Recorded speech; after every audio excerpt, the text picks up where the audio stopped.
देवादिदेव महादेव से जब प्रतिदिन हम भगवान शिव के मंदिर में जाकर एक लोटा जल समर्पित करें, हो सकता है कि दिन बुरे हो सकते हैं, थोड़ा समय बुरा हो सकता है, पर जिंदगी कभी बुरी नहीं होती, क्योंकि वो जिंदगी परमात्मा की दी हुई है। दिन बुरा हो सकता है, 2-4-8 दिन से हो सकता है, कोई कहे कि हमारा ये तकलीफ है, कोई कहे 6 महीने से, 15 दिन से, 20 दिन से, ऐसा है वैसा है। दिन बुरा हो सकता है, थोड़ा समय भी बुरा हो सकता है, पर जिंदगी कभी बुरी नहीं होती। उसने आपको और हमको यदि पृथ्वी पर भेजा है तो कुछ सोच समझ कर ही भेजा हो। माँ के गर्भ से बच्चा जन्म लेता है, जब माता पिता दोनों विचार करते हैं कि अपने घर में संतान होना चाहिए, औलाद होना चाहिए, ये विचार कब आता है? जब वो दोनों अपनी बुद्धि से ये सोच लेते हैं कि हाँ, अपने पास में इतना आवक है, अपने बच्चों को अपन पाल लेंगे, अपने पास में इतना घर है, परिवार है, मम्मी पापा हैं, सब लोग मिलकर बच्चे की परवरिश कर ले। माँ को लगने लगता है कि मैं इस बच्चे को संभाल सकती हूँ, तब वो संतान को जन्म देने के लिए तैयार रहती है। अर्थात पहले माता पिता ने विचार कर लिया कि हम औलाद को जन्म देंगे, वो औलाद को संभाल पाएंगे कि नहीं संभाल पाएंगे। जिस औलाद को हम ला रहे हैं उसको हमें एजुकेशन भी देना पड़ेगा, चिकित्सा भी देना पड़ेगा, पढ़ेगा लिखेगा, कॉलेज जाएगा, आने वाले समय में गाड़ी भी देना पड़ेगी, मोबाइल भी देना पड़ेगा, घर भी देना पड़ेगा, उसकी शादी भी करना पड़ेगी और उसका व्यापार भी खुलाना पड़ेगा। हर माँ बाप ये सोच लेते हैं, बच्चे को जन्म दिया है तो उसके लिए सोचा है। अब जैसे माता पिता अपने बच्चे के लिए सोचते हैं कि इसको जन्म दिया है तो इसके लिए सब व्यवस्था करना पड़ेगी, उसी तरह जब हम पृथ्वी पर आते हैं, हमारा जन्म होता है, हम माँ के गर्भ में नहीं आते, उससे पहले परमात्मा भेजने से पहले हमारी पूरी व्यवस्था पृथ्वी पर करा देता है कि इसको मृत्युलोक में भेजा है तो व्यवस्था करना है। अब उसमें दिन थोड़े से बेकार हो सकते हैं कि कभी कभी ऐसा हो जाता है कि 2-4 महीने से, 4 साल से, 3 साल से, 6 साल से हमारे अच्छे दिन नहीं चल रहे, कोई कहता है 2 महीने से अच्छे दिन बेकार हो सकते हैं, कुछ घंटे कुछ समय बेकार हो सकते हैं, पर शिव महापुराण की कथा कहती है जिंदगी कभी बेकार नहीं होती। बड़ी मुश्किल से तो मिली है और परमात्मा ने जो जिंदगी दी है वो कभी बेकार नहीं है। दिन निकल जाएंगे, समय निकल जाएगा, अगर अच्छी जिंदगी परमात्मा ने दी है और तुमने लगन से मेहनत और कर्म करा है तो फिर अच्छा समय आएगा और अच्छी जिंदगी के आनंद में फिर अच्छे दिन हमारे सामने प्रस्तुत। आप कभी इस जिंदगी से हताश मत होइए। आप कभी ये मत सोचिए कि हमारी जिंदगी बेकार, ना ना ना, बहुत अच्छी है। और तेरा ही दिया मैंने खाया पिया है, तेरा शुक्रिया है, तेरा शुक्रिया है। मुझे भोले बाबा ने बहुत दे दिया है, मुझे भोले बाबा ने बहुत दे दिया है, तेरा शुक्रिया है, तेरा शुक्रिया। ये जायदाद दी है, औलाद दी है, ये जायदाद दी है, औलाद दी है, मुसीबत में हर वक्त इमदाद दी है, मुसीबत में हर वक्त इमदाद दी है, तेरा ही दिया मैंने खाया पिया है, तेरा शुक्रिया है, तेरा शुक्रिया। कभी कभी समय विपरीत हो सकता है, पर उस विपरीत समय में भी घबराना नहीं है, हमारा अच्छा समय लाकर रख देता। कभी गलत समय भी हमें अच्छी जगह पर ले जाकर छोड़ देता। कैसे? हनुमान जी महाराज का एक चरित्र स्मरण करिएगा।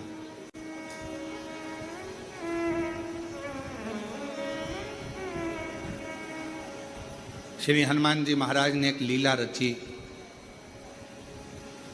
और उस लीला में उन्होंने सूर्य को निगलने का भी प्रयास किया और निगल गया। बहुत सारा श्री हनुमान जी महाराज ने लीलाओं को रचा और एक बार ऐसा हुआ कि श्री हनुमान जी महाराज जब मूर्छा खाकर भूमि पर आए सूर्य के निगलने पर,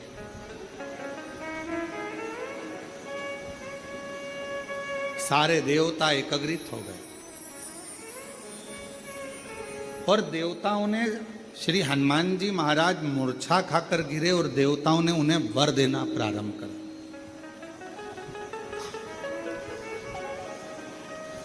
कभी कभी विपरीत परिस्थिति हमारी अच्छे समय को लाकर खड़ा कर देती है। अच्छे समय आप लोग भी भगवान को धन्यवाद दिया करो कि ना जाने कौन सा हमारा विपरीत समय चल रहा था, कौन सी परेशानियां चल रही थी, कौन सा बुरा समय चल रहा था, कितना विपरीत समय चल रहा था कोरोना महामारी का, कितना विपरीत समय चल रहा था कोरोना की बीमारी का। लोग मर रहे थे, प्राण छूट रहे थे, जगह जगह हाहाकार मचा हुआ था। सारे देश, दूसरे भी विदेश, सब कोरोना के कारण स्तब्ध थे। उस विपरीत परिस्थिति में भगवान ने आपको शिव महापुराण की राह बताई और शिव पुराण के माध्यम से आपका चित्त भगवान ने लिया। कभी कभी विपरीत परिस्थिति भी हमको अच्छी जगह पर लाकर छोड़ देती है। हनुमान जी महाराज अगर मूर्छा खाकर गिरे हैं तो उनको वर प्राप्त हुए और उसमें सबसे प्रबल वर था हनुमान जी के पास, और श्री हनुमान जी महाराज के पास में वो सबसे जरूर हनुमान जी महाराज के हाथ में गदा। हनुमान जी के हाथ में जो गदा थी, जो सोटा था, वो मूल था। किसने दिया था? सारे देवता वर दे रहे थे, सब देवता। भगवान शंकर भी आकर खड़े हुए थे। भगवान शिव का ही तो अंश श्री हनुमान जी महाराज। शंकर सुमन कैसे? हनुमान जी महाराज शिव का ही तो एक अंश है, पर सब हनुमान जी को दे रहे थे और शंकर भगवान आकर खड़े हो गए कुबेर जी के पास, और कुबेर महाराज के पास में आकर श्री हनुमान जी महाराज को सब वर दे रहे थे। कुबेर जी महाराज भी वर देने के लिए तैयार थे कि मैं तुमको कुबेर का भंडार देता हूँ, शंकर जी का दिया हुआ ही मैं तुम्हें प्रदान करता हूँ। पर भगवान शंकर पास में खड़े होकर तुरंत कुबेर जी महाराज से बोले, आप हनुमान जी को वर मत दीजिए, आप हनुमान जी महाराज को अपनी गदा दीजिए, अपना सोटा दीजिए। कुबेर जी ने भगवान शिव जी से कहा, प्रभु सब आपका है, सब आपका, मेरा इसने सौंफ उठाई, मिश्री उठाई, मलता हुआ खा के दांत खुरकता खुरकता बाहर निकल गया। अच्छा देना वेना तो था नहीं इसको।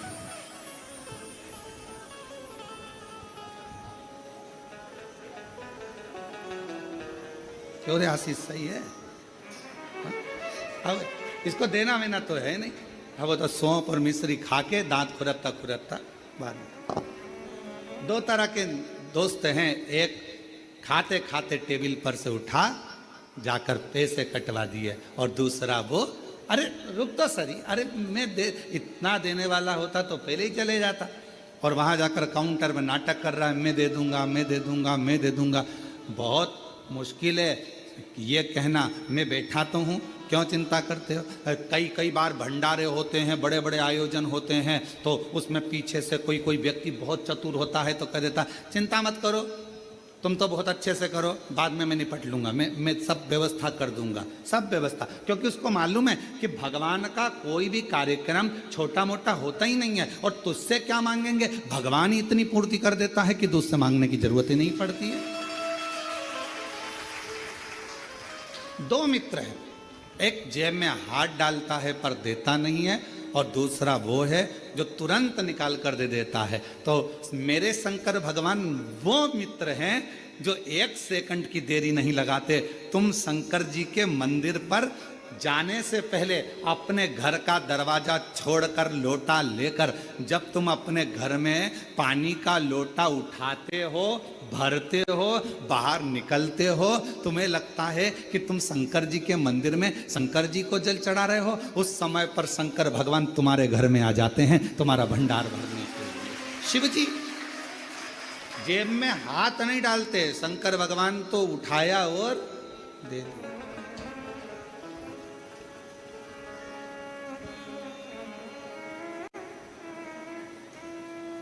और धन धन भोलानाथ, गजब की तेरी कृपा है मेरे शंभू।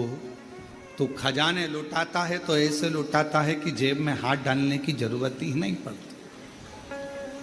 एक माता, पिता, सच्चा गुरु और मेरा शिव अपनी जेब में हाथ नहीं डालता। माँ जहां बैठी होगी और बेटे ने कहा मम्मी देना जरा 5 रुपए, और मम्मी ने गद्दा थोड़ा सा ऊंचा करा, ये माँ पर्स मर्स नहीं खोलती, तुरंत उसने कहा मम्मी मेरे को 5 रुपए दे देना। इतनी देर में तो मम्मी ने चल जा। बच्चे ने मन में सोचा कहाँ कहाँ रखती है मेरी मम्मी पैसा, इधर उधर। माँ जेब में हाथ नहीं डालती, तुरंत निकाल कर देती। पापा पापा मुझे ये चाहिए, तुरंत उन्होंने निकाला अपने पास, काला अपने पास। गुरु, कोई सद्गुरु है, कोई सच्चा भगवान का भक्त और गुरु है, वो अपनी जेब में से निकाल कर कुछ नहीं देगा। जैसे ही शिष्य ने आया और उसका चेहरा पढ़ लिया, उसको कहने भी नहीं देता, केवल एक निगाह से देख लेता है और झोली भर देता है। अपने हाथ से निकाल कर गुरु कभी तुम्हें नहीं देगा, अपने पास का निकाल कर गुरु कभी नहीं देगा, क्योंकि गुरु आपको भिखारी जैसा नहीं देखना चाहता, गुरु आपको राजसी ठाट में देखना चाहता है। वो निकाल कर नहीं देगा, वो अपनी कृपा की दृष्टि करेगा, वो अपनी दया की दृष्टि करेगा, वो शिव दृष्टि करेगा। और जब अपने शिष्य को गुरु देख लेगा, उतनी देर में बस विचार कर लेगा, जे यहाँ से जाएगा इसको मिल जाएगा, मैं दूंगा तो इसको लगेगा कि मैं क्या भिखारी हूँ, मैं मांगने वाला हूँ। और आज अगर मैंने भिखारी बना दिया तो सेठ कब बनेगा, इसलिए इसको सेठ बनाना है, तो ये जाएगा और इसको अपने आप इसकी मेहनत से मिल जाएगा। वो गुरु। शिव भी, मेरे शंकर भगवान अपनी जेब नहीं रखते। मेरे शंकर भगवान अपने पास में दौलत धन बहुत सारी जेब नहीं रखते। कोई आया, उसने तो तुरंत शीश नवाया, शिव जी की चढ़ी हुई भस्म उसके मस्तक पर लग गई, और चपटी भभूत में है खजाना कुबेर। अब जो भभूत चढ़ी हुई है वो कुबेर का भंडार भरने वाला। कुबेर का खजाना, हाथ ना लगाने। महाराज शिव कथा कह रही है, भगवान शंकर का चरित्र कह रहा है। भगवान शिव जी मेरे ओघड़दानी कुबेर जी के पास जाकर खड़े हो गए और कुबेर जी से कहा, देव वरदान मत दो, वरदान मत दीजिए। तो क्या देना है? शंकर भगवान ने कहा, तुम्हारे पास में जो कुमोद की गदा रखी हुई है, जो तुम्हारे पास में कुमोद की रखी हुई है, जो गदा रखी हुई है, वो गदा तुम हनुमान जी को दीजिए। हनुमान जी की गदा का नाम क्या था? जम के बोलो, कौमोद की। सब लोग बोलो साथ में, कौमोद की। आखिरी में का शब्द पर ई की मात्रा, कौमोद की। ये श्री हनुमान जी की गदा का नाम है, जो स्वयं भगवान विष्णु का ही एक स्वरूप है, भगवान नारायण का ही एक स्वरूप, कौमोद की। और कुबेर जी देव कौमोद की। कुबेर जी कहने लगे, प्रभु ये जितने देवताओं ने वर हनुमान जी को दिया है ना प्रभु, जितने देवताओं ने वर हनुमान जी को दिया है, वो सारा वर एक तरफ है, और शंकर भगवान आपकी दी हुई मुझको ये गदा एक तरफ है। अगर मैं ये गदा हनुमान जी को दे दूंगा तो हनुमान जी तो अति बलशाली हो जाएंगे, अति बलशाली। बस अभी तो आप कह रहे थे कि ये सब कुछ आपका है,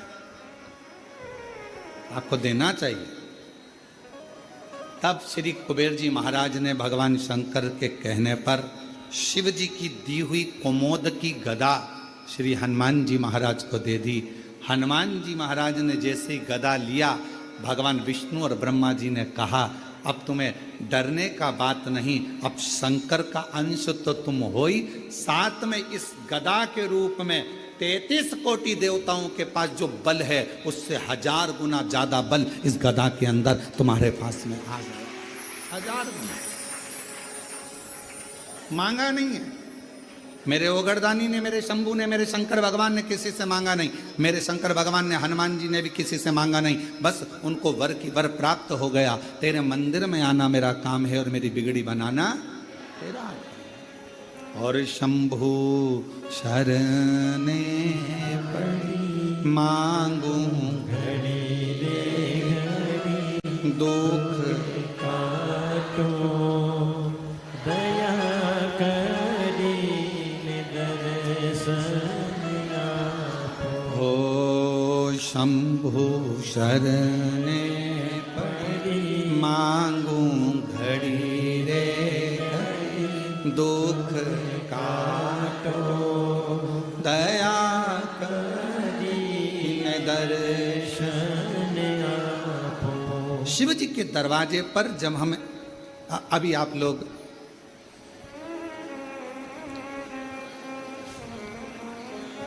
भगवान शिव की पवित्र कावड़ को लेकर आ रहे हैं,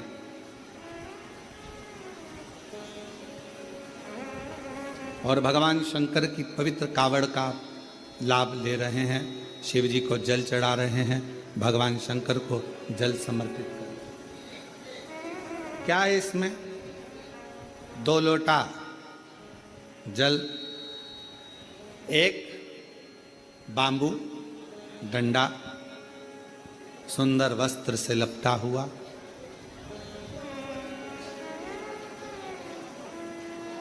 कभी विचार करिए। एक कथा बहुत पहले कही थी।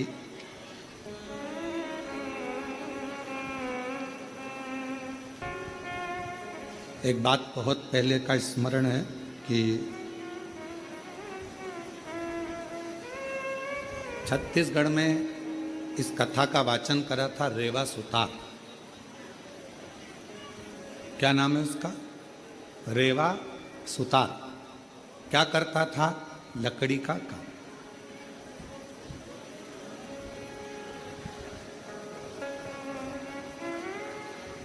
अब रेवा सुतार लकड़ी के कार्य को करता, दूसरे का मकान बनाता, पर खुद का जो मकान था वो टूटा हुआ झोपड़ा था। पत्र पड़े हुए थे उस पर, पत्ते, और वो पत्र उस पर पड़े।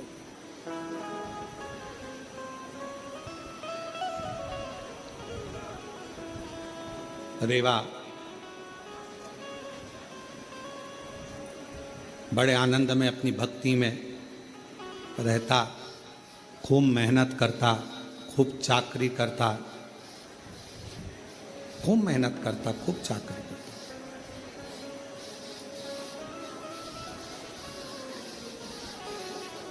शिव महापुराण भगवान शिव का पवित्र चरित्र कहता है कि अगर ये मानव की देह मिली है तो मेहनत में पीछे मत हटो।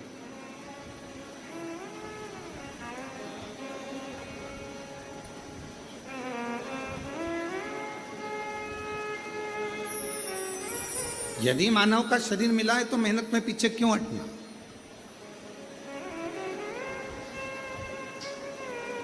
हिम्मत करे तो 11 किलोमीटर दूर से कावड़ भरकर कुबेरेश्वर धाम तक आ गए। हिम्मत करी तो आए ना, हिम्मत ही नहीं करते, अरे मेरे से तो चलते नहीं बनेगा, मेरे से तो नहीं बनेगा, मेरे से तो नहीं बनेगा। पहले ही अंदर से अगर टूट जाओगे तो फिर कुबेरेश्वर धाम तक आ पाओगे? जम के बोलो जरा, नहीं ना। हिम्मत करी, चलते जाओ। बोल बम, बोल बम, बोल बम, बोल बम, बोल बम, बोल बम, बोल बम। और चलते चलते चलते चलते चलते चलते चलते आधे रास्ते पहुंच गए। आधे रास्ते पहुंचने के बाद भी मन में ऐसा आ रहा है आगे चलूं कि ना चलूं। अब फिर मन में आया 2 किलोमीटर और बचा है, थोड़ा सा हिम्मत और करती और बोल बम, बोल बम, बोल बम, बोल बम। और चलते चलते चलते चलते आखिरी में कुबेरेश्वर बाबा के धाम में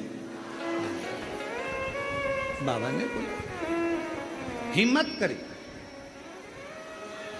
अब जरा विचार करिए कि तुम्हारे हिम्मत करने से, मन को मजबूत करने से और अपने विश्वास को पक्का करने से जब तुम कुबेरेश्वर बाबा के धाम तक आ सकते हो तो तुम्हारी मेहनत से, तुम्हारे परिश्रम से, तुम्हारे अच्छे कर्म से तुम जो चाहते हो जिंदगी में वो लक्ष्य तक पहुंच भी सकते हो। अपना लक्ष्य कौन चढ़ाता है? शिव महापुराण की कथा में रेवा सुतार की कथा कहती है कि कावड़ यात्रा में पांव नहीं चलते, कावड़ यात्रा में कदम नहीं चलते।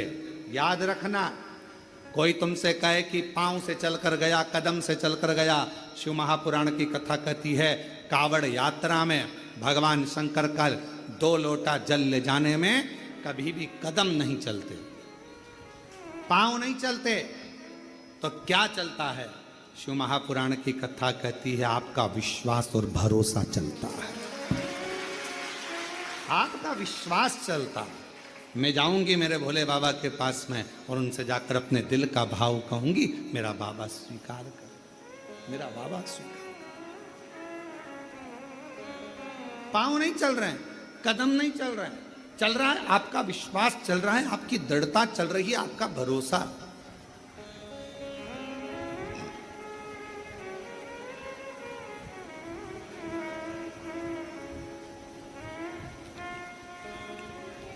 पांच तरह की कावड़ होती है। 5 तरह की कावड़ में पहली कावड़ होती है एक सामान्यता में, आनंद में, अलमस्त, कंधा पर कावड़ का जल लिया 2 लोटा, भगवान का भजन करते करते आराम से चल रहे हो, जल आराम से कहीं डाली पर, कोई ऊंचे स्थान पर कहीं रख कर विश्राम भी कर लिया, रास्ते में कुछ खा भी लिया, पानी भी पिया, अलमस्त होकर चलते चलते शिव नाम लेते लेते बोल बम, बोल बम, बोल बम चलते। सामान्य कावड़। एक कावड़ होती है दंडवत कावड़। कावड़ का जल एक छोटी सी बोतल में होता है जो अपने कंधे पर यहाँ पीठ पर रखा होता है। सामने से दंडवत करी, फिर आगे बढ़ते चले जाओ, फिर 12, 15, 20 कदम चलने के बाद फिर एक दंडवत करेगा। 20 कदम चलने के बाद फिर एक दंडवत करी जाती है, प्रणाम किया जाता है। दंडवत कावड़। एक होती है डाक कावड़। डाक कावड़ का मतलब क्या होता है? 24 घंटा जैसे हमारे यहाँ रामचरितमानस के लिए वर्णन किया जाता है, अखंड रामायण बैठी। अखंड रामायण जानते हो ना सब लोग? अखंड रामायण का मतलब होता है दोपहर में 12 बजे चालू हुई है तो दोपहर में 12 बजे के पहले उसका विराम, 12 बजे तक उसका विराम होना चाहिए। 24 घंटे के अंदर वो विराम। डाक कावड़ का मतलब यही होता है। इस कावड़ को जहां से भरा जाता है वहां से लेकर 24 घंटे के अंदर जहां जाना है मंजिल पर, जिस मंदिर तक, जिस देवालय तक, शिवालय तक जाना है, 24 घंटे के अंदर वो पहुंचना चाहिए। चाहे तुम दौड़कर जाओ, भागकर जाओ, लेकर जाओ, पर 24 घंटे के अंदर वो पहुंचती है। और एक होती है खड़ी कावड़। खड़ी कावड़ किसको कहते हैं? खड़ी कावड़ में तुम मंदिर, तुमने जल लिया गंगा जी का, तो आपने जल लिया माँ सीवन का, आपने जल लिया माँ सरयू जी का, मंदाकिनी का, यमुना जी का, छिपरा जी का, नर्मदा जी का। खड़ी कावड़